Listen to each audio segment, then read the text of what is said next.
Well, outside the video store is a show called Off Our Stones. We got Andrew and me and a friend Cody.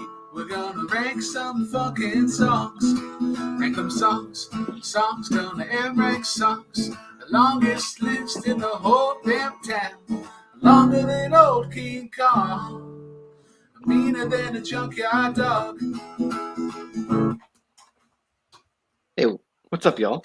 Hey, Good I'm to in the see lead you. spot. Oh, that was one of my Not this time. Not this time. Welcome back to Off Our Stones, episode number 27. We're almost there, guys. We almost have made it. Basically, this is the show where Brooklyn and I looked at the Rolling Stone Top 500 Songs of All Time list and went, huh? Let's fix this. Did we actually do that? I don't know, to be honest with you. Brooklyn? Yeah, I don't know how you can fix an already broken tower. You're just gonna be moving around like already broken nails, and you're like, yeah, our resources were pretty slim. Yeah, we had nothing but Jenga pieces and that purple glue stick. I was Cody. thinking more of like the sticks in Kerplunk. Like if you took the wrong one out, it just all fell apart. Cody here has been the voice of the people, trying to help us actually make a good list. Cody, what do you think of the songs for this episode? Does this help? There was some tomfoolery at play. I will bring that up when it happens. Okay. Overall, I just think about it. This is 27 episodes. We've recorded a lot. I think every time, in this community, if you just look back, I've stayed the exact same the entire time since I entered this community. Nothing's changed. Nothing's gotten better. Beard's gotten a little longer, but I'm still the same person, which is just a sad reflection on life. But overall, the list is good for the most part. There's some questionable. And music outlets just keep putting out things that you can build content off of, so you should be happy about that, because in this time that we did this, the Apple Music released their 100 albums, and okay, here they come again. So it's Don't just spoil. Oh man, don't spoil the plan. If anybody didn't, okay, listen, it's like a movie thing happening for us. It makes music. Yeah, missed opportunity if you don't. But yeah, it's interesting, and man, that's a list as well. So crazy how they just. The fact that I don't know how you can get a job in music and just not understand music. It's weird. I don't know. But you don't have to understand all music. You just have to understand the music that's happening right now. You get as long as you have the essentials. 60-second people TikTok sound, and you'll be good. Yeah. The fact that there was only one country album on that entire list, and it was Golden Hour. One metal record on it as well, and I think it was only Black Sabbath. Yeah. No. Metallica was on there as well. There was no Black Sabbath, actually, which is even worse. Yeah. But let's get into this episode and these songs, starting with number 30, which is a little shocking to me. The Weight by the band. Brooklyn, this is your number 2. So yeah, so this is still my favorite song to play. There's obviously kind of a right time and place for it. But if you're sitting around a campfire and there's a bunch of guitars around, it's just a really good story to tell. Each verse kind of pulls its own weight, sort of pun intended. I love the opening verse. I pulled into Nazareth, was feeling about half past dead. And then you get each person's each person kind of does a different verse. Levon takes over and the Crazy Chester followed me and he caught me in the fog. The thing that I like about this is that it's similar to Smells Like Teen Spirit, and that people kind of break it down into levels, so there is an easier kind of arrangement to do it, the one guy in the guitar. But then as you add more elements, it just gets more lavish and it gets more grand. I love the call and answer of the piano in the chorus, especially given how raspy everybody usually sounds on the song. And then you think about like just satisfying moments in that chorus, and they get the end and how they're building off harmonies off that. Put the load right on me, and then it just resets going into it. Also, like whenever you're playing this is another one where it's like you could take a verse off, and you can kind of like you can do a solo, and it still fits into that like same vein as like Son of a Preacher Man, or what's the fucking Bob Dylan song that was on this list, Visions of Joanna, in that similar sort of vein, like that 60s sort of jam. But yeah, like I mean, perfect highway rock song. It's just it's beautiful. I mean, considering that the band was Bob Dylan's band, Yeah. That helps a lot. No, the band was the band that would play for Bob Dylan before they moved on to their own project. No, there's something about Brooklyn brought up the harmonies in the chorus, especially that and put the load right. Yeah, just like their interplay is like real nice in that moment. The way that the drums and the piano play off of each other almost, it's just really interesting and pretty to listen to. And then there's some imagery that the lyrics capture with Saul O'Common and the devil walking side by side.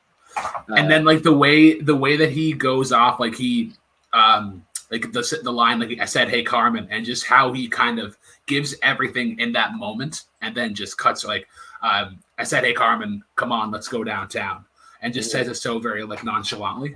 Yeah, I mean, this town sounds weird. Not gonna lie, whatever town this takes place in. But I mean, like I think about the chorus, and I was kind of thinking about like how the song kind of progresses, but it sounds like everybody kind of like essentially taking a load off, or like getting everything that's kind of off their plate, and then the chorus is just kind of it transitioning to the next person, and I feel like that's why they got different people, so that it's just like it's the continuation of people just kind of like letting their problems loose. Right. I'm just saying that if someone told me to take their dog, I'd be like, why? You can't take care of it? Take my dog. Why? I don't know. But that is like the most nitpicky. That's not even a ding against it. It's just like really creative imagery. Not only take my dog, but to just feed him when you can. Not at the required times. Cody, what do you think about The Wait? I feel like this is one that's right up your alley. So, Brooklyn's not wrong for putting it in the top 10. It'd probably be in one like my top 10. I just never knew the title of this song. Oh. I don't think I would have ever gotten it. Like, if you asked me I sucked at music trivia anyways, but if you asked me this, I could have guessed 40 different guesses, and I don't think I would have put The Wait. It is such a good song. It is one of the best songs. When I played it, I was like, how the fuck did this get in the top 30? Like, what are we talking? The Wait by the band? I was like, this is so weird. Man, if this is Bob Dylan's band, the best thing ever was Bob Dylan didn't show up. Like, man, this song would have sucked with Bob Dylan. But like, I just love the imagery and it's a perfect like storytelling like song. Like, it sounds like a crazy uncle just telling stories, like how he would like recall, but it's like in such a nice little like harmony and the sound and the how it's designed. Like that's that part where he's like Luke's waiting on the judgment day and like he's like talking to him, hey, but what about Anna Lee? Hey, why don't you keep her company? Like even that, like in that it's such like a throwaway line if you're just listening to it, but it's like even when he tries to remind him of like something like he's still just comfortable with going like for the judgment day. Like he's still like, hey, why don't you keep her company? Like, whoa, like it's a heavy line actually. Like there's some heavy lines in the song, but it's passed off so nonchalant. Like the devil's walking side by side. Like, hey, my friend will keep you stick around, but like she's gonna leave. So it's interesting. I never would have guessed the song title, but yeah, great song. All right, great start so far. Let's move on to number 29. That one being "I Will Always Love You" by Whitney Houston. Technical foul. Technical foul. I'm not even going to let you two talk. I'm going to take reins on this one, and then you guys can go. This is a technical foul. There was a moment in this show, you can go back to the exact point, when Dolly Parton's version came on. Mhm. And I said, does this encompass all versions? And you both emphatically said yes to me. I don't remember that at all. Go back to the episode. And there was other ones where I brought up the exact same point. I brought up the exact same point throughout because one, I regretted that veto that I did on the other one. I threw it out there, remember, just to be a douchebag.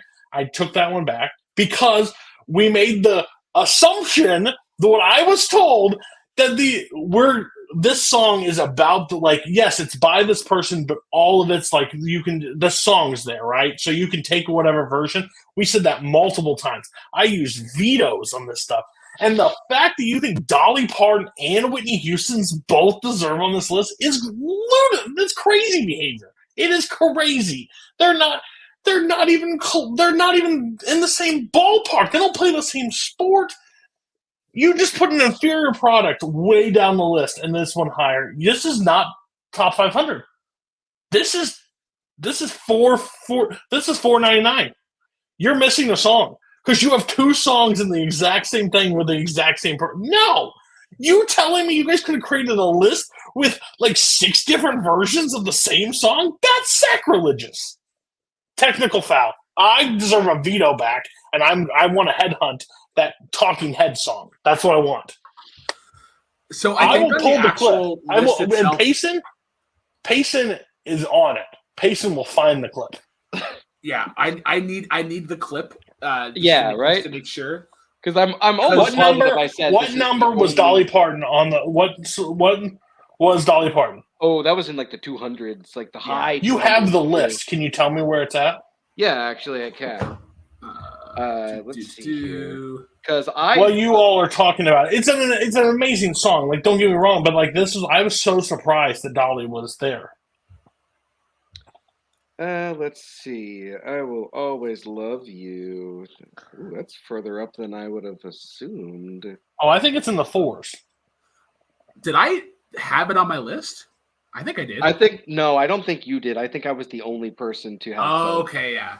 So, I think it was before the list got combined. Yeah. Yeah. Well, at least I had the right version. I didn't have both, so my name can be. Yeah. So this is a bar problem. I feel like most things on this show have ended up being considered a bar problem, though. So, Amen. I am chaotic energy. Okay. Tell me about it.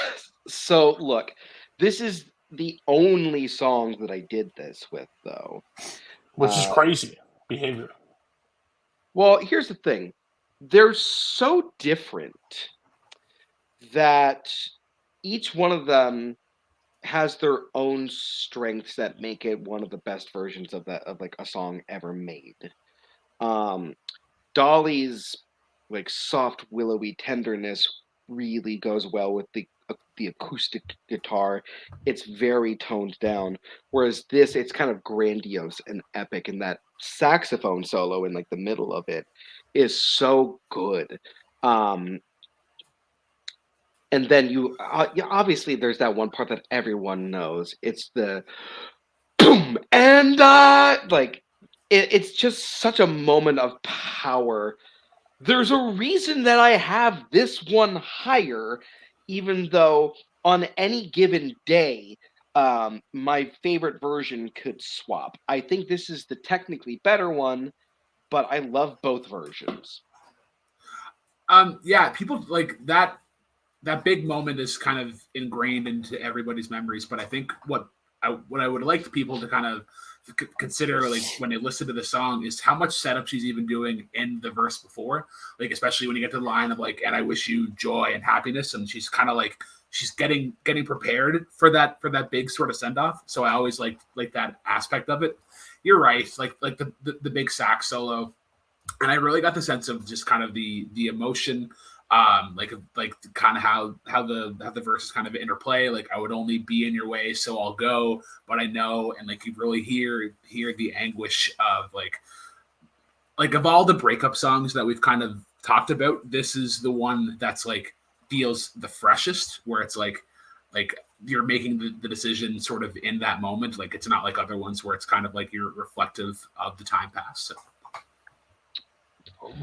Bar, do we have a number? I've been trying to find it, and Okay. I'm having a little difficulty, honestly. Well, what number's in your combined list? It goes up to 230. Yeah, it was up to 230. So it's not It's before that. Yeah, it's before that. So wanna yeah, say it's like a lot like politicians. They want me to dig for the dirt on them when I know the evidence is out there. That's fine. I grant it. It is peek behind the curtain. This is Bar's birthday. I do not care. This is a technical foul, and I lost a veto that I shouldn't have lost a veto for. So I deserve a veto back. But I will weigh that in another show down the line at some point on this channel. Anyways, this song is arguably one of the best songs that's ever been made. The famous story of Dolly Parton. She owns the licensing of this song. Elvis wanted to record the song. The manager called and said, "Hey, well, he's going to have to get the rights to it if he's going to do it." And Dolly's like, "Nope, not happening," and denied Elvis ability to sing this song. And she's like, "Well, thank God I did, because Whitney did it and made me way more money." Again, it's Dolly Parton. If you like it, it's fine. It's AA baseball. This is major league. Like it is. They're not even. Her voice is absolutely incredible. It is. I just don't know. Like I know when you have that ability, performing this live has to just like suck, or it's got to be the greatest feeling in your life. Because like you have to be on you don't have like the people that have like those simple songs that can just go. She has to hit that note every night like clockwork, or if she's off by an inch or everyone knows. Like it's that.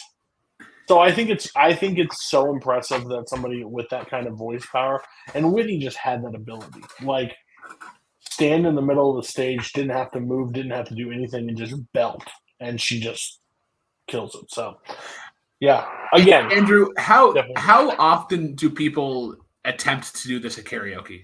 Like less than 10%? It should be on the ban list. It really should. Oh, that Bohemian Rhapsody, like, yeah. Oh, Bohemian Rhapsody is like no. Bohemian's fine. No. Bohemian's fine. Yeah, it's fine when you have a group, because then it becomes fun, because you're not doing that for like to match the performance of Freddie Mercury. No, when you're doing this song, you're trying to match the performance. I would say anything from like the divas of that era, like that, those powerful vocals, like Mariah Carey, whatever that one song that she just shoots, like probably don't need.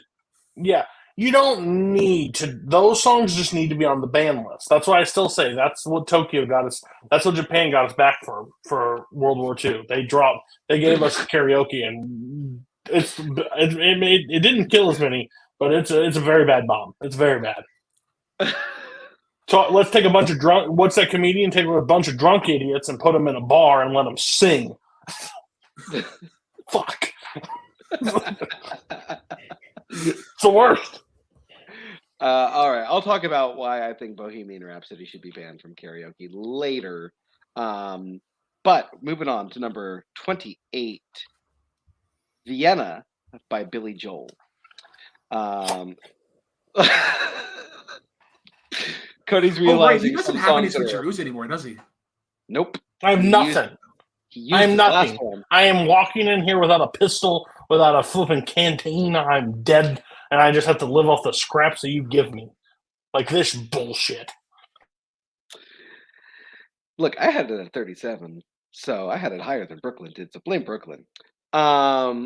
So yeah, this song is just so beautiful. It's so tender and sincere, which for Billy Joel wasn't always the case, but this is like it feels like a father talking to like their son or daughter almost, like tonally speaking.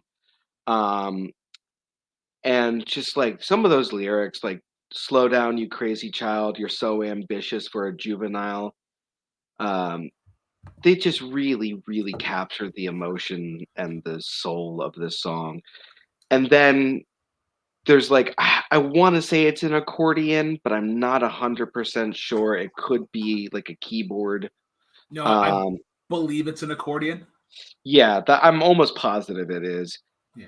It just adds this beautiful like extra element to the song because it kind of does give you the feel of the actual like location of Vienna by adding that. Yeah, it is it and then it builds and like the drums come in and it's just such a richly emotional song. Uh, yeah. So this song is probably my favorite in terms of, well, I mean, like, Andrew, you were talking about it, kind of the opening line, but it's like slowing down. Like, this is kind of the music equivalent of like putting on the brakes. Like, if you ever get like kind of too riled up in a day, this is the perfect song to like kind of go on a walk and just kind of decompress. This has some of my favorite lines in music. Even looking at like where I have other songs on my list, 93 is a bit high considering what's immediately above it. But my favorite lines in this are, but you know that when the truth is told that you can get what you want or you can just get old. I think that's a very kind of like nailed right on the head sort of thing where it's like you can fight for everything that you think is right, but like you're not always going to get it. And sometimes you just have to live with that. But my favorite line in this, you got your passion, you got your pride, but don't you know that only fools are satisfied? So that like it always kind of remind me of like even when I think I'm content, there's always going to be like more things that kind of hit you and whatnot. But yeah, and then like when you get into the like slow down, you're doing fine, you can't be everything you want to be before your time. Then you get like these, I don't know if it's like a horn or if it's just like a certain setting on the keys, but like the do do do like the that's a little buzz after kind of each line, and I like that kind of build up to it. I also love whenever songs get used in their entirety in movies, and this is one of the only examples that I could think of. They played this from start to finish in 13 going on 30. So go watch that movie. It's great. Cody, yeah, I know you're upset about this one, and I'm sorry. Yeah, 28. I think it's one of the best songs that's ever been written. It's the perfect like slow down song when you're like going 100 when you just want to get older and you just want to like fly through. It's like, listen, take the phone off the hook and disappear for a while. Like you can take a day or two off. Like just sit there. Vienna waits for you. Like it's just its song means more and more. We've had a few of these on the list that mean more and more as you get older. Like everybody just raced to 18. Like, get me to 18. All I want to do is be 18. I want to be an adult. I want to get out of the house. God, if I could go back to 18 and like do some different things, you know? So it's like and then like I will like use this as like a dad, like to my kids, like slow. Like if you don't understand, like you won't listen to a word I say, but if I could give you one piece of advice, enjoy your leading to 18 in your early 20s and don't just go all out because like Vienna waits for you. Like it's a beautiful song. He does so well with it too. Like as much as I love Scenes too, I like Scenes. I do think this is probably better. I think this is a better song because like Scenes is like him just like, this is gonna sound like an insult. Sounds like it's like Carrot Top. And now when I say that, don't get offended. But it's like how many tricks can he pull out of the bag? You know, it's like he's got everything in it. Scenes is his version of almost like a play and like doing the mini sort of acts. He's like, I've gotten all these skills and I'm going to show you in one song of what I can do.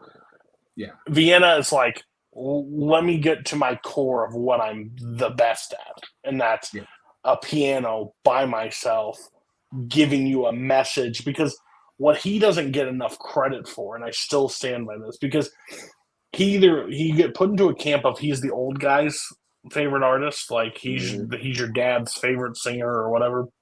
His lyrics are arguably unmatched, like in music. Like he does so well of telling a story that's just it's just beautiful. And I think it's like closest to like poetry that I think that I could even stand, because I'm not a big poetry fan. But like he tells such a good job with his lyrics and does such a good job. And that's why like I always encourage people, if you like Billy Joel, if you can get his hits, go through his catalog.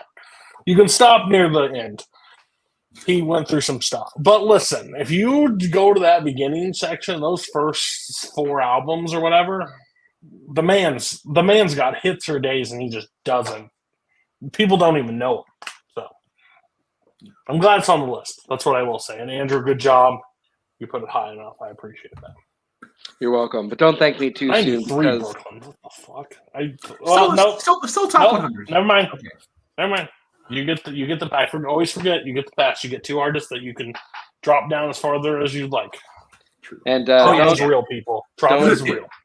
Don't thank me too soon, because at number 27 we have "Running Up That Hill" by Kate Bush. I had this at 29.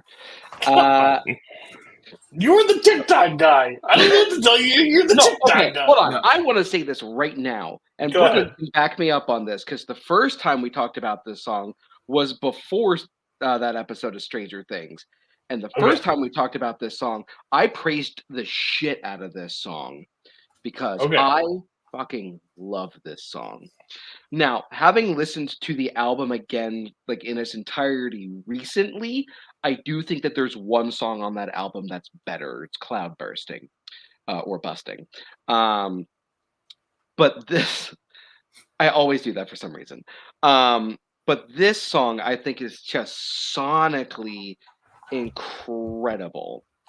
There's something about like the synth tone that's chosen that creates this really luscious kind of tension. I think Kate Bush is delivering a fantastic performance, especially when it gets to that bridge of that "Come on, baby, come on, darling, let's exchange the experience." Because lyrically, it's a super deep song about, you know, changing the experience between a man and a woman. Like it's just incredibly well done. And then like the build at the end, where it's just kind of like growing and expanding and like becoming more epic. It's right up my alley, and I've loved this song for a long, long time, even before the TikToks. So I drank the TikTok Kool-Aid. Like the Stranger Things came on, and I was like, oh, like it perfectly encapsulates the 80s, similar to "Take on Me," similar to "You Can Call Me Al." I think the driving force that not a lot of people talk about is the drums and just how they create that nice little roll. I agree with you, Andrew. The kind of the synth. I think the term I've used before is moist, or like the wetness of the synth. I think is and really I hate that term still. Like that's it sounds like Shy Guy, like wow, wow, wow, and like it's rounded off. It's not like sharp like you normally would hit a piano. But yeah, like you were mentioning how it kind of goes into the bridge and it kind of descends into a little bit of a madness. There's like a rounding, but you can't really like make out the words and whatnot. But I think it's just like a great groove. It kind of reminds me a lot of kind of like lo-fi and kind of like where it would kind of go. I think this was kind of the start of the appreciation of that genre. I don't agree with you though on the album. I think this is the best song, and like there's a couple others that you can listen to, but if you want to see my opinions on that, go watch Turntable. The most recent episode too. Great. It was a great show. Yeah. It was actually very well. That was a great idea for a show. I wonder who came up with that. Some genius, the smartest man in multiplex. Yeah, some genius gave us that idea. Tim? We thank him every day. Yes, your turn. Yeah. Nope. No. Yeah, I didn't think so.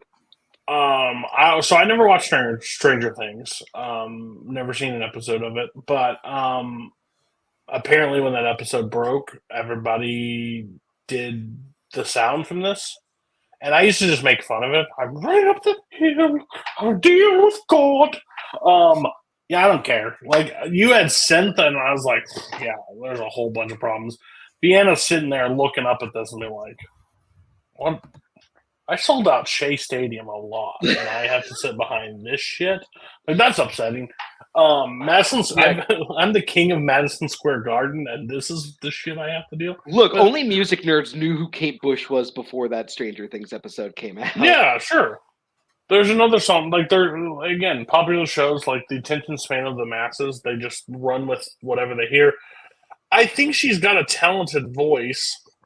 I just don't care for the song. And honestly, like, I think this goes with a lot of things. Like, I think this is a perfect example. If I would have heard The Wait for the first time ever on TikTok, probably wouldn't like it. What does that? What does it even look like? Oh, I have no idea. Probably just an old man sitting outside a McDonald's yelling at children. No, it's definitely the and part would be. Yeah. No. What it is, it's probably a bunch of people just covering it. You know what? Actually, this morning I heard a TikTok that was using a Sleep Token song. Andrew will know who that is, and I was like, okay, we're digging. Yeah. Yeah. So overall, if your goal of the list is to,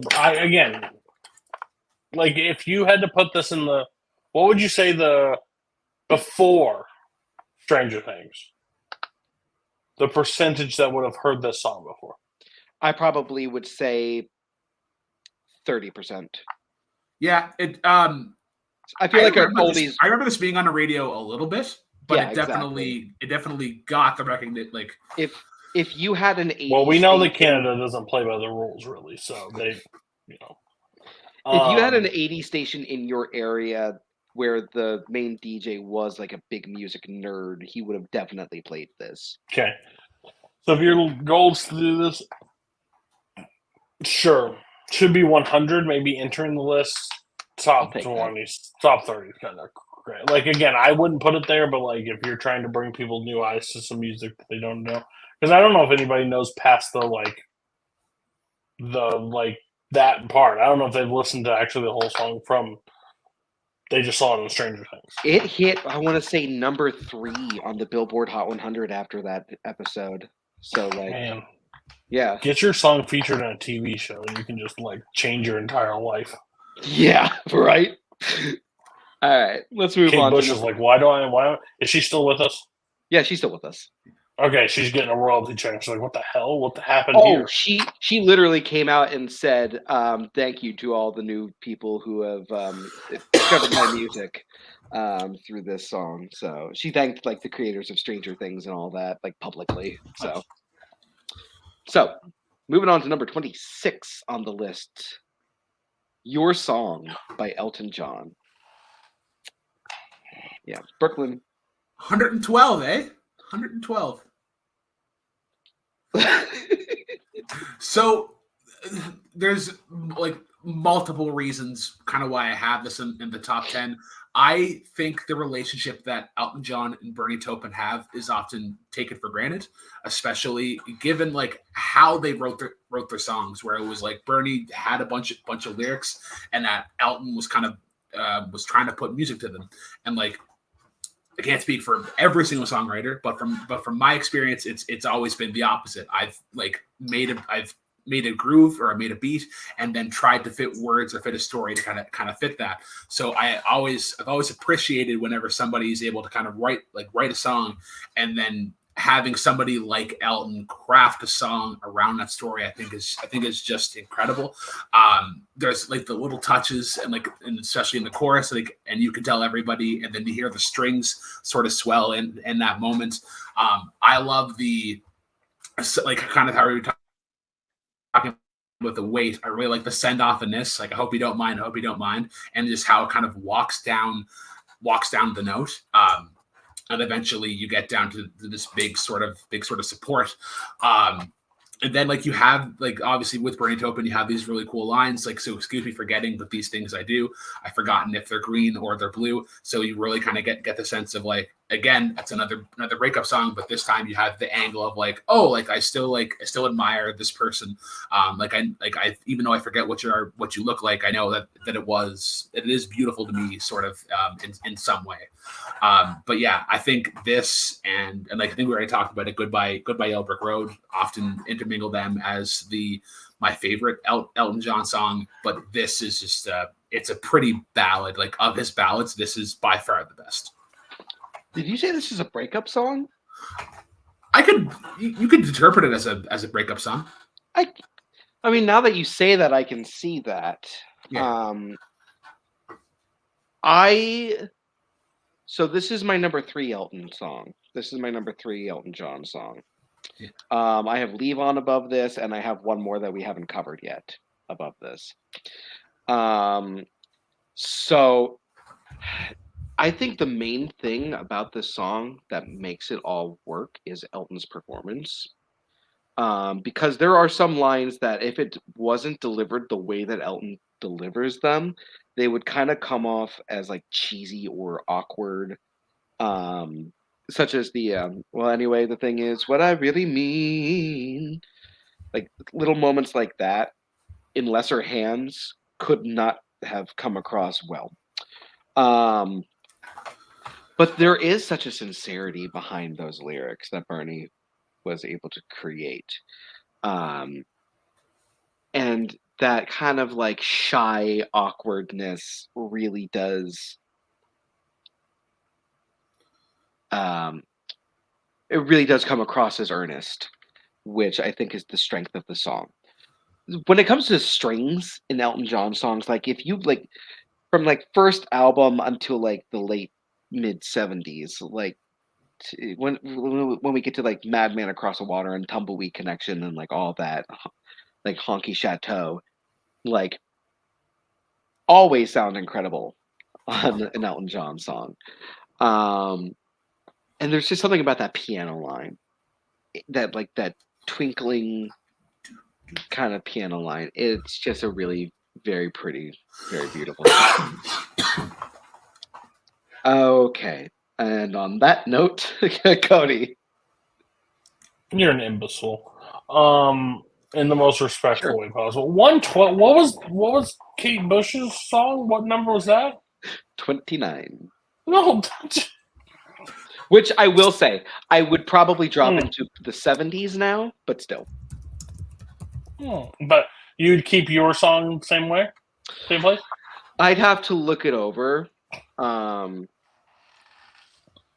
right, I'm done hearing you talk. You're not making me any happier. You're making me sadder. I love your song. I love Elton John. I love how this song is created. It feels like a guy. When Brooklyn said breakup song, yeah, 100%. I could take it as that. But basically, it was like, hey, like you can tell everybody that this is your song. Like this is what I wrote for you. Like he's trying, and he's still like. I love how it's created because it seems like he is searching for the lyrics the entire time that he's singing the song. Like he's stumbling through and he's like trying to like paying compliments and doing what he's want, like bringing up memories from the person, like saying all this stuff is like, yeah, like it's that anyway. It's just like that's why I like it. It seems so authentic of a song. It is of course not created that way, but it was like him just searching for what to say in these moments. And like, this is your song. You can tell everybody your song. I think it's beautiful. Again, you give me a short white man, bald or with hair, in front of a piano. I'm probably going to be fine with it. So give me Elton, give me Billy, either one. I'm going to have no issues with it whatsoever. But yeah, he just has a way with just, and it's crazy. He can do this song and then he can do like a crazy over the top, just Saturday Night's be the most flamboyant man that's ever walked God's green earth. Honky Cat. Yeah, Honky Cat. Saturday Night's All Right for Fighting. Like he can just go and pinball. He can just go and go crazy. Well, and there was a reason that he could do that. It's called drugs. But drugs and sequence got this man through the 70s and 80s. But overall, and also there's also a clip. I don't know if it's this song he's singing, but there is one that this man is dressed in a Donald Duck suit, like costume in like Central Park, and he's playing the song. The band's incredible. Your song. And man, just to think, maybe if this was like 70, how high the song could have gone, where it deserved to go. But whatever. Okay, fair enough. Moving on to number 25 on the list. It's Gimme Shelter by the Rolling Stones. Man, there is a darkness around this song. And just like the way it opens up really sets the atmosphere, because there is some underlying tension over those ooh, and I can never remember the name of that scraping instrument, but and then those drums kick in, and then the guitar starts, and then Mick Jagger comes in, and it is just controlled chaos almost. And then you hear the lyrics of like the storm is breaking, and then just like the shouts of rape, murder. It's just a shot away.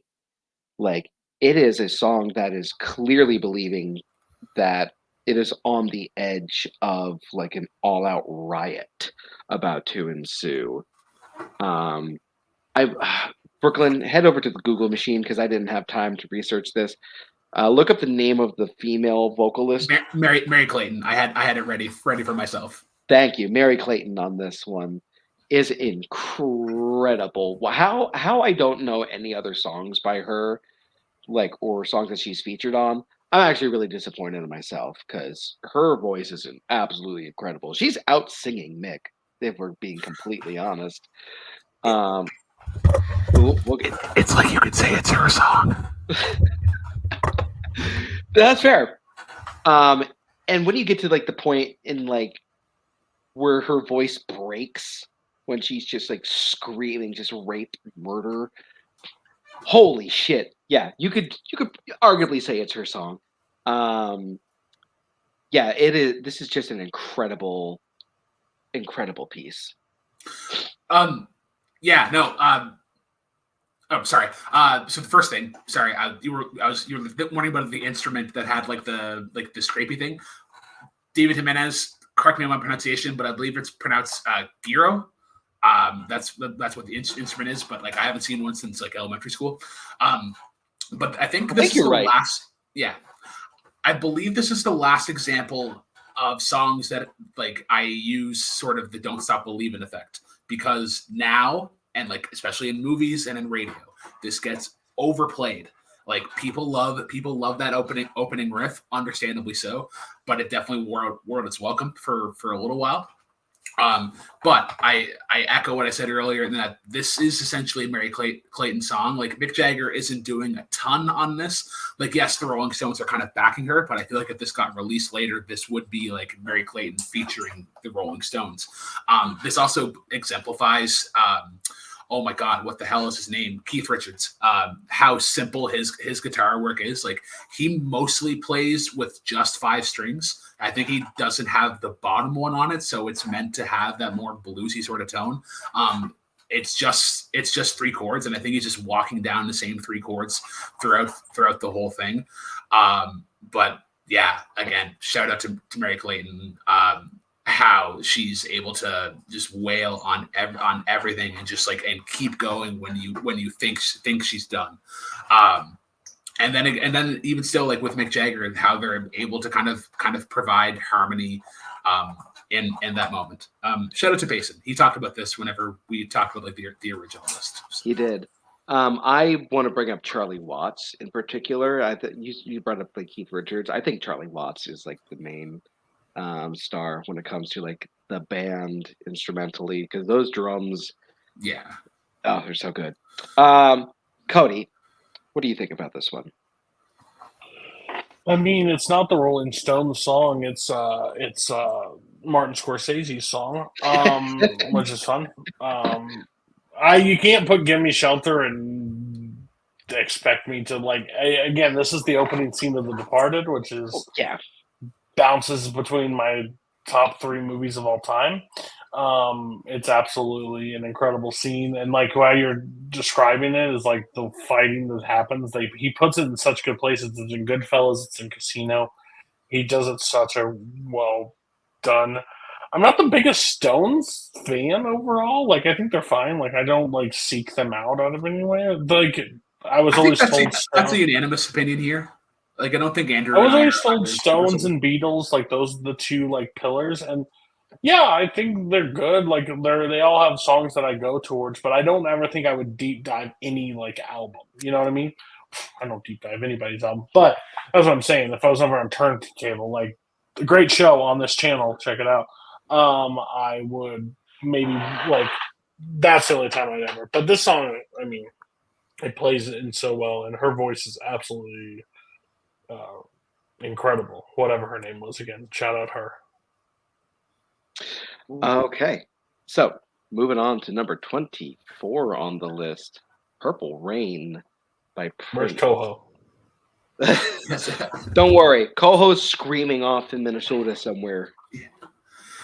This is probably the most divisive song on this list because there's no happy medium with Prince. You either love him or hate him, and like the more that you think about it, this is the most Prince song. Like it's very diva-esque in like how it sets up, how it ends, like these very long sort of intros. Like this song doesn't, in a way, it doesn't know how to end, but that's also kind of a good thing because then you're able to kind of like loop out and like add these different elements. But it's like it's Prince's insistence on like I'm going to make this like the most graceful sort of epic landing ever. It's one of the best uses of like reverb and kind of how it encapsulates like the like an inherent sort of like arena rock style, and especially like how the drums are kind of produced and whatnot. Like it feels like it was recorded in like this big sort of live setting. But then you get to that chorus and like think about if you ever heard this like in a crowd of people, everybody's just wailing purple rain, and it's just like it's another one of those examples. Like it's a perfect like kind of like lighter song to kind of throw up, and then just kind of get into unison. Again with sort of Prince, like you get the vocal range, you got the guitar work out of it as well, like these like face melting solos, but given like how minimalistic they are, like he's not doing like a ton of shredding on it and whatnot. But yeah, again, this is an incredible album. You could argue that you could almost put like let's get crazy. I'd argue you can almost put that in a spot. Like that song is just as good here. But yeah, I think if you were to argue that this is outside of the top 50, like even Andrew 71, I think is fair. I wouldn't go much lower than that. But yeah, we're at this point. We got to start talking about these songs, and this is one of them. So for a song that's roughly, I want to say like 8 minutes 40 something seconds, it has your attention the entire time. Just like the way that the song is constructed in general. Prince, this is probably Prince's best vocal performance, I would probably argue. Because like at first he's kind of doing this like, well, I don't want to say muttering, but it's definitely a little bit under his breath in a sense. And as it builds and starts to crescendo, like he's like screeching, but in like a way that's still like really good and pleasant to the ears. But it's the guitar solo, like that thing is just so face meltingly epic. And it just sounds, it's a weird combination of like luscious and in your face at the same time. Yeah. Yeah, so it's just an incredible piece that, as I said, for as long as it is, it keeps your attention and it keeps it for good reason. But let's go to Cody. The fact that it's as long as it is, I'm very curious to see how he thought about this song. Listen, you guys are music bros. It is what it is. The song does not keep your attention for the entire length. I'm sorry. It does not for the people. For people that like to stay in that, sure. I like Prince. I wish I listened to more Prince. I enjoy his voice. I like songs better than this. They're probably a little bit more like upbeat. One may feature the color red. I do like that song. But I like those kind of songs. But I'm not saying that is better than Purple Rain. I can understand why Purple Rain is considered better. That makes sense. I just like upbeat sometimes a little bit better, and this is just very repetitive. But it seems like he is like in his bag, as the cool kids would say. Like he is having fun doing what he wants in this song. So that's where it's like thing. And I just don't get the Prince hate. Like, I guess at the time it was Jackson versus him kind of thing. Like there was camps and stuff. Like people like wanted how they couldn't both coexist is kind of fucking weird. One of them tried. The other one didn't. Who was the most eccentric out of the two? That's a good question. Listen, one of them helped create the greatest 80s like super group ballad song. The other person got asked to be on it, but then it was like, nope, I don't want to be involved. One of these people created what's arguably the man also changed his name he changed his name multiple times, like he went by a symbol at one point. So let's just be real. Like Prince, weird guy. But it's all right. He can be weird. But again, Purple Rain, I don't understand the Prince hate. I just don't. I think it's popular. Like, I think it's a cool thing to like, ooh, I hate Prince, but like, there's a lot weirder from the 80s that you can hate. I promise you. Oh, yeah. So, yeah, Purple Rain deserves it. But man, holy shit. I'm going to be real honest with you guys. I'll be as transparent as possible. I did not know Purple Rain was this long. Mm-hmm. Like, I've always heard Purple Rain, like, I can do the whole thing. But when I was driving. Super Bowl performance. Yeah.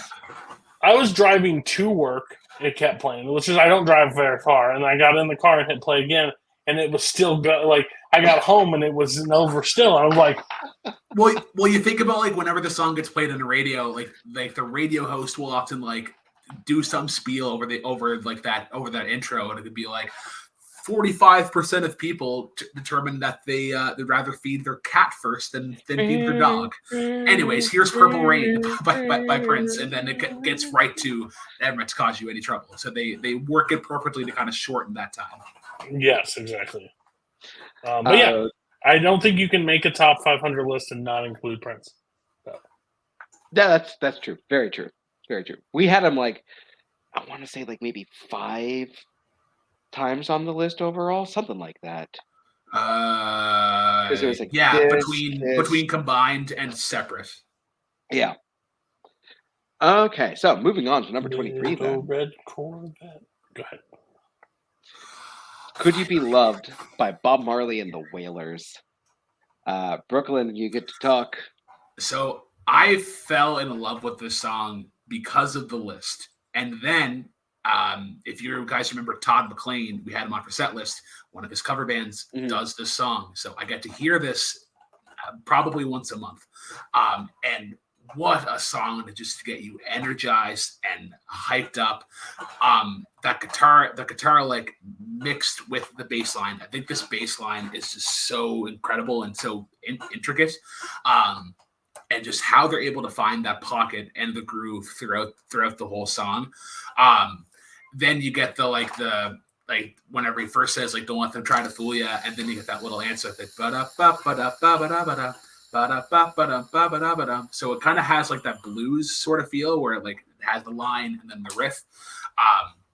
Then you get the payoff in the chorus, but the ending of this is great. You're talking about Purple Rain, how it's kind of like it fleshes out a little bit. This doesn't do it as much, but it's very intricate. Like the kind of the whole round of like say something, say, and then it goes and like just the echo of that, and like they're continuously ramping on and adding more to it and whatnot. It's just like everybody's going 90 miles an hour, and it works. Yeah, so I'm pretty sure this is my highest rated Bob Marley song. And I think that the strength of this song is in the Wailers. I think that this is a song where the Wailers really get to shine. Because that guitar line is just so instantly memorable. And then as it interplays with the bass, as Brooklyn brought up, and the rest of the band just really get to shine vocally. Like they all get like that little moment where like they are incredibly vital to what makes the song work. And then Bob Marley. Bob Marley's great. Like what else can we say that we haven't already said about Bob Marley as a performer in general? The man was a genius, and I mean that in like a literal sense. I think he was like a literal genius when it comes to music. So yeah, it's just an amazingly put together song. And even like how they kind of set it up into the chorus, because like it has that groove, but then you get the line of like, "Hey, in the darkness there must come out the light," and it sounds like he's kind of going a little bit faster, but then it sets right back into it. So he is kind of playing with the speed of it in a sense. Cody, what do you think about this one? I'm not the biggest Marley fan. And it's more like I respect the classic. I respect more than like. It's just not my genre. I don't like reggae music that much. I don't like gravitate towards it. He's got an incredible voice, and I like the structure of the song. Makes perfect sense. Like I can understand why you guys rate it very high, Brooklyn especially. Overall, but it just doesn't move the needle in a direction. Plus, I think when you get this high up too, I look at it in the top lens of the top 100, and if a song I haven't heard before, it's just really hard to like crack that for me at this point in time. Again, and I think the one thing about songs is the more you listen to them, the better, either the worse they can get or the better they can get. So this one, I just don't know if I've spent enough time with it to gravitate whether I really like it. They're doing a whole lot. Like there's so much talent on this song. So like granted, I can't deny that. It just doesn't move the needle to a overly positive for me. But again, I think you'd be dumb to not include Bob Marley on the top 100 list of songs. Like I just don't know how that's possible, but all right. And that's coming from three white guys. So shout out us. Yeah, man. No, don't. Yeah. So moving so well. Moving on to number 22, another song for three white guys to be talking about. Yay! "Strange Fruit" by Billie Holiday. Yeah, Brooklyn, you do have this higher. So yeah, this is my number 4. This song is weirdly of the time, but also ahead of its time. It's still kind of stands true. We were talking about Purple Rain and how it sets you up into the atmosphere, and like it kind of at his pace. I think this kind of does the inverse, where it has that long intro, but it's meant to be like, hey, what the song is about is going to be really deep. So instead of getting right into it, let's kind of ease you into this. Like that, like the opening verse, "Blood on the leaves and blood at the root, black bodies swinging in the southern breeze." Like there's no way to kind of like sugarcoat what the song is about. it's amazing that this song came out in the 30s. I would love to hear the story of just the song being made and kind of that initial reception of it coming out, because like back then it was. Oh no, the U.S. took Billie Holiday to court because of this song. Okay. Yeah, they tried to silence her after because of this song. But yeah, like kind of go off the instrumentation, like it's very sort of like jazz. Like you have the piano and the upright bass. I think the horns are used effectively in it. Just kind of the sound that they carry. It's also a pretty quick song. It's in and out, but I just think the impact that it had, like of any song that we've talked about in the last little while, like you top 100, this is a song that leaves the biggest impact, and like it's the song that kind of makes you think. Yeah, I wish that I had put this higher on my list. Because first of all, the band sounds really good, but it's also very, very muted and restrained.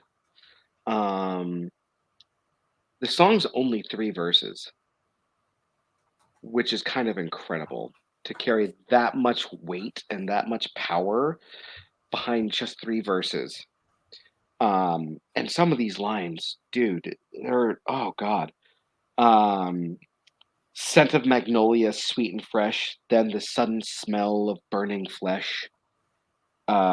Here's a fruit for the crows to pluck. Like, the imagery it's haunting. It's haunting, it's terrifying, it's really terrifying is bad. a perfect word. Yeah. Yeah, it's a super important piece that still carries the devastatingly emotional punch that it is trying to present. And Billie Holiday was just an amazing vocalist. Yeah, this one's hard to talk about, but for very good reasoning. So, Cody, tell us more about this. Yeah, man, you guys picked the happiest-go-lucky song of all time. God damn, thanks for making me fucking depressed. I didn't love it, I'll be honest with you. I think the messaging and everything's really good. I just didn't gravitate to it. I think she's got an incredible voice. It's just like, I've never heard it before, so that didn't help it going in. But like, it's just a hard song to like listen to, like overall enjoy. Like, you guys, I could see like that being like, yeah, hear that shit. Like, that's me. It's just like I was listening to the lyrics and like, my God, like I don't know, like it didn't fit the vibe of the playlist. It was always like the one thing. It was the pothole in the playlist that just hit. I'm just like, and then it was weird because on my playlist, like I had it in between Vienna and Where did The I put it? Wait. Oh, okay. So like it was Vienna, this. The way I'm just like, oh no, it was Vienna. This then running. No, up that hill. I'm saying when I created it on mine because I switched it to Apple Music. But when I created it and I put it in there, I'm just sitting there like, and I kept telling myself, just change the order, like lead with this one. Just never did. So, interesting story. I didn't know about the suing, like the United States sued her over the song. I can't remember like who sued who, but they definitely went to court over it. Crazy. But overall, she's got an absolutely incredible voice.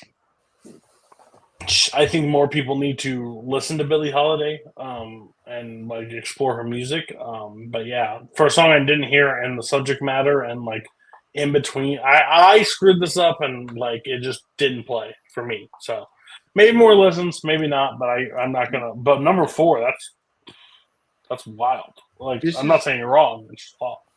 This is definitely a respect and appreciate song more than a I have to listen to this every day song.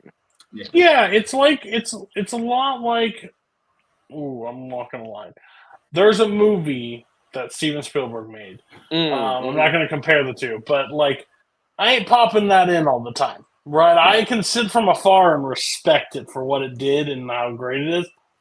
It ain't coming on all the time because I don't love that. I'm not. I'm too borderline of depression. I ain't gonna just let it kick me over the line. So same thing with this song. I think it's like I'm glad I listened to it. I listened to it multiple times this week, but that's probably it. Yeah. That's fair. All right, Brooklyn, let's move on to the last one. That song being Good Vibrations by the Beach Boys. You have it higher, Brooklyn. So when you like one of the first, I think the first veto, or the only veto that I used, I think I took off a Kanye West song and I threw on Blackwater by the Doobie Brothers, and I mentioned in that song, think about the ending and how intricate it is and how rewarding it is to kind of do that. That's that last segment of the song, but it's the entirety of it. Like you get the you get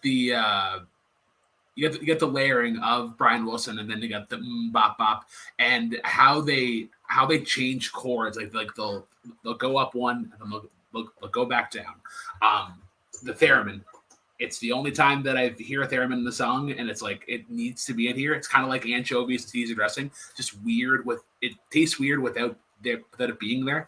A thing on re-listen that I really appreciated is whenever they cut out and you get the gotta keep those love good vibrations happening with the and the thing that I noticed in that is the little drum beat in it. Like you faintly hear it, but I think it does a good job of keeping the beat of the song, because especially in live settings, I could see where you could inadvertently drag it, especially given how fast the rest of the song, and then whenever they get back into it.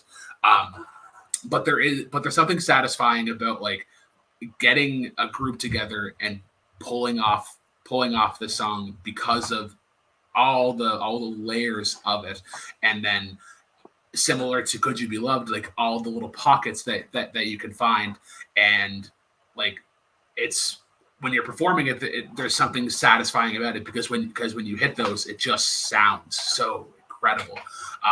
It's I think probably the last example. I'm not sure. Let's see of anything on the list coming up. Yeah, I think this is the probably the last example of like high risk, high reward, and it pays off, and it's so fucking good, and it's lasted this long, and it will continue to be like the song should still be studied. Yeah. So, correct me if I'm wrong, Brooklyn, but this song goes through a couple different changes in time signature. Yes. Like throughout. I mean, Cody's tried to say it a couple times and it hasn't worked for him yet. So Cody, guess who else is on this song, this recording? The motherfucking Wrecking Crew. The motherfucking Wrecking Crew. I almost said Marky Mark on the Funky Bunch. The motherfucking Wrecking Crew's instrumentation on this song is those cellos in particular sound incredible.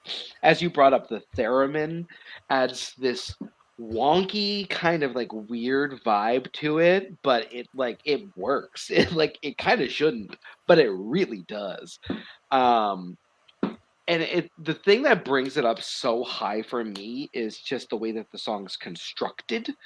It's just incredibly impressive to go through key changes and time signature changes and like layered like the harmonies and the layering. It's just an incredible piece when it comes to just how it's made. Because not a lot of other songs will do this or sound like this unless they're like Purple Rain, where they're like 8.5 minutes. This is like what, like 3:30, 3:20 or something like that. 1 second. It is 3:39. Yeah, incredible. like absolutely incredible. But I want to hear Cody's opinion on this one. Cody, The Beach Boys are just a good time. I've never had a real bad time listening to the Beach Boys. Would we say that Marky Mark did this better? We can have that debate later. Come on. Come on. Good vibration. feel it. No, they do such a good job, and like constructing the song. It's so like I've never been to Hawaii, just never have, but and I've never been to like an island or whatever. But every time I listen to the Beach Boys, that's close I'm getting right now to it. Like it's just got that vibe. Like on a beach around a fire, just listening to the Beach Boys sounds like an automatic like great time. So Good Vibrations, great song. I don't know if it'd be my Beach Boys song. I think I'd have other Beach Boys songs higher, but I'm not going to complain at all. How they construct it too with their vocals and stuff, and how they go through it is just outrageous. Like it just flow. It's crazy. They do such a good job with it. Paul McCartney and John Lennon were apparently like wildly jealous of the Beach Boys harmonies. Like apparently they fought tooth and nail over how to be able to harmonize the way that the Beach Boys did. Well, like the thing about that is that the Beatles, nobody has a register that low. I think the lowest might be Ringo, and even then, I don't think you get that low as is it Brian Wilson or Mike Love that gets that does like that initial I'm picking up good vibrations. I think it's Mike Love. Yeah, I think it's Mike Love. Yeah, I'm pretty sure it's Mike Love. I'm Ringo. I play the drums. Shut up, Ringo. We're from Liverpool. Look, I wrote a song. I'm going to put it right here, right on the refrigerator, so everybody can see. And I wrote a song about an octopus. All right. So, with that, let's go over real fast the list for this episode. We have at number 30, The Wait by the Band. Then I Will Always Love You by Whitney Houston. 28, Vienna by Billy Joel. Running Up That Hill by Kate Bush at number 27. Your Song by Elton John at number 26. Gimme Shelter by the Rolling Stones coming in at number 25. Then at number 24, we have Purple Rain by Prince. At 23, Could You Be Loved by Bob Marley and the Wailers. Strange Fruit by Billie Holiday comes in at number 22, and number 21 ending this episode was Good Vibrations by the Beach Boys. Cody, I dropped the playlist for number 20 through 11 in the chat. Thoughts? There was a singer mentioned tonight. The better song was Tonight. So already don't feel great about that. That's a movie scene that gets that song as high as it is. It's not an overall thing. Yeah, there's some that I've heard before, but haven't heard in a while. And just a tease, is there a chance I can veto for a Hugh Jackman version of one of these songs? I don't even know which version it could be. What's the very first one? Oh, yeah. But we'll talk about it next week. I'm really excited. It should be interesting. Yeah, and there's one song that I still think time has passed a long time, and I still think the song is just as good. I'm just getting the Hugh Jackman reference now. That's a technical foul. Oh, so you can do it. I can't. That might be an ejection, actually. I might not even get the free throw. I'm out of the game. Yeah. Not even an ejection. That's a suspension. All right. But thanks, guys, for watching. For Cody, for Brooklyn, for myself, Andrew. Thank you all for watching, and keep on rocking. Drive safely. Entertainer.